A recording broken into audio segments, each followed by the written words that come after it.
नमस्कार, मैं हूं शिखा और आप देख रहे हैं जीटीवी हिंदी न्यूज। आइए रुक करते हैं आज की ताजा खबरों की ओर। वकील के यहां डकैती मामले में पुलिस को बड़ी कामयाबी, 8 आरोपी हिरासत में।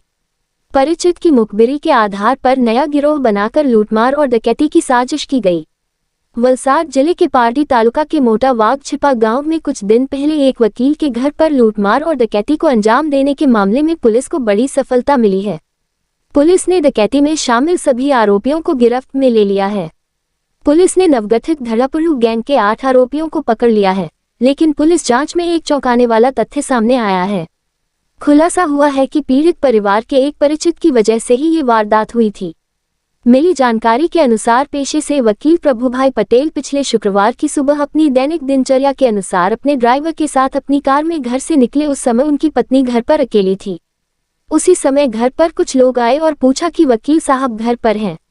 जैसे ही वकील की पत्नी ने बताया कि वकील साहब बाहर गए हैं, ये सभी लोग घर में आए और पीने के लिए पानी मांगा। पानी लाने के लिए महिला के घर जाने के दौरान उन लोगों ने घर में घुसकर महिला को बंधक बना लिया और मारपीट की। पिटाई के बाद उन्होंने घर का कोना कोना चेक किया, कुछ नकद और आभूषण भी ले गए। घटना की जानकारी जैसे ही पार्टी पुलिस और एलसीबी को मिली, वलसाड जिले की पुलिस अलर्ट मोड पर आ गई। चारों तरफ नाकेबंदी कर इस गैंग को पकड़ने की कोशिश में जुट गई। महज कुछ ही दिनों में वलसाड पुलिस को सफलता मिल गई और पुलिस ने इस गैंग के 8 आरोपियों को पकड़कर जेल में डाल दिया।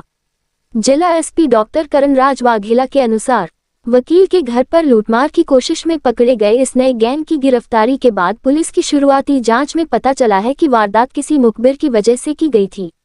वकील के परिचित भारत भाई लंगड़ा नाम के शख्स को घर में बड़ी मात्रा में सोने चांदी के आभूषण और लाखों रुपए होने की आशंका थी, इसलिए उसने एक गिरोह की मदद से डकैती करने की ठानी। इस गिरोह में 2 आरोपी ऐसे भी शामिल थे जो वर्ष 2016 में धर्मपुर में एक हत्या के मामले में सजा काट चुके हैं। साथ ही अन्य अपराधियों के साथ मिलकर लूटमार और डकैती को अंजाम देने के लिए एक नया गिरोह बनाया। योजना के मुताबिक घटना वाले दिन वकील के घर से निकलने के बाद गिरोह उनके घर पहुंचे और वकील की पत्नी को बंधक बना लिया और उसके साथ मारपीट करने की कोशिश की, साथ ही नकदी और आभूषण भी लूटने की कोशिश की। Bureau report, Zee TV Hindi news.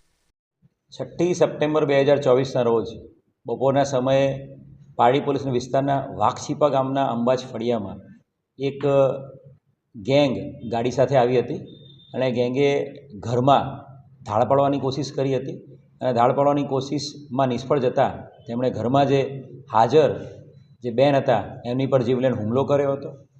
બનાવની ગંભીરતાને ધ્યાને રાખીને મહેરબાન આઈજી સાહેબ પ્રેમવીર સિંહ સાહેબના માર્ગદર્શન હેઠળ अलग अलग टीमों बनाववामां आवी हती।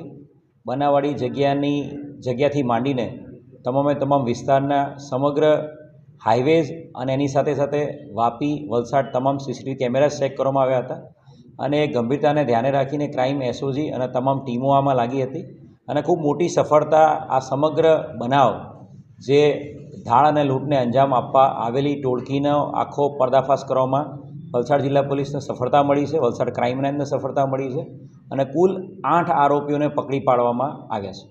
आ जे घर है ये एक वकील साहेब है, छेल्ला 40 वर्षथी एमनी वकीलातनी प्रेक्टिस है अने ए त्यां वाघछीपा अंबाज फळियामां घणा वर्षोथी रहे छे।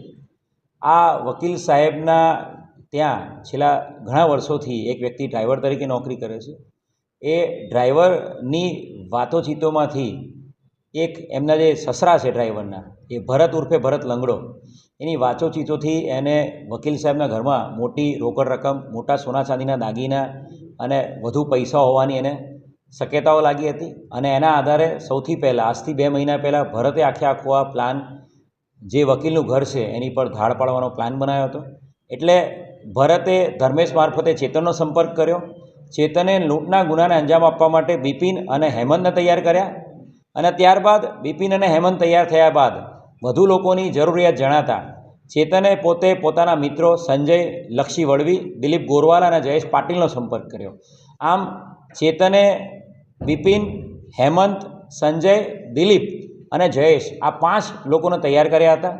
આ 5 લોકોને તૈયાર કરીને છેલ્લા 2 મહિનામાં 2 થી 3 વખત આ લોકોએ રેકી કરી હતી। બનાવના આગલા દિવસે પણ જયેશની ભાઈની બોલેરોમાં એ લોકો આવીને સમગ્ર વિસ્તારની રેકી કરી ગયા હતા।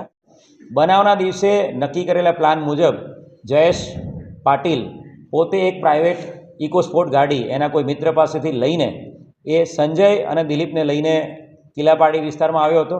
ત્યાંથી ચેતનને મુલાકાત કરીને ચેતને પોતાના 2 માણસો અશોક અને હેમંત જે મિત્રો છે એમને ગાડીમાં ચડાવ્યા હતા અને આ 5 માણસો ત્યાં ઘરે પહોંચી ગયા હતા ઇકોસ્પોર્ટ ગાડીમાં.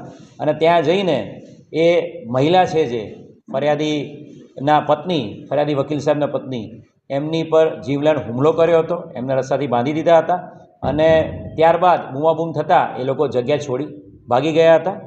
ખૂબ મોટી સફળતા વલસાડ જિલ્લા પોલીસને આ ગુનો ડિટેક્ટ કરવામાં મળી છે.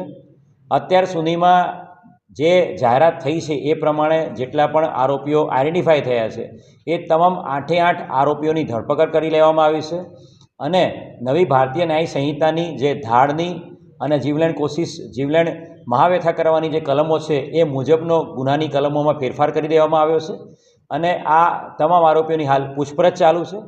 આરોપીઓનો ગુનાહિત ઇતિહાસની વાત કરું તો જયેશ પાટીલ મહારાષ્ટ્રમાં મનોર પોલીસ સ્ટેશનમાં પણ લૂંટના ગુનામાં 2019માં પકડાયેલો છે. ભરત ઉર્ફે ભરત લંગડો જે આખી બનાવનો માસ્ટર માઇન્ડ છે એની વિરુદ્ધમાં પણ વલસાડની એસીબી પોલીસ સ્ટેશનમાં ભ્રષ્ટાચાર અધિનિયમ મુજબનો ગુનો દાખલ થયેલો છે. બિપિન અને હેમંત બંને ખાસ મિત્રો છે અને બંને એક જ મર્ડર કેસમાં 2016ના ધરમપુરના મર્ડર કેસના આરોપીઓ છે. અને જે ચેતન નાયકા છે જે ભરતની સાથે સાથે આ તમામ ગેંગ ઊભી કરવામાં મુખ્ય ભાડો છે એની વિરુદ્ધમાં પણ 2016માં નવસારીના ચીખલીમાં એનડીપીએસનો ગુનો દાખલ થયેલો છે. ऐसे ही ताज़ा तरीन खबरों के लिए बने रहिए हमारे साथ. अगर आपको हमारी वीडियो पसंद आए तो चैनल को लाइक करें, शेयर करें, सब्सक्राइब करें और हाँ, बेल आइकन दबाना ना भूलें. Welcome to our YouTube channel. Don't forget to like, subscribe and share the videos.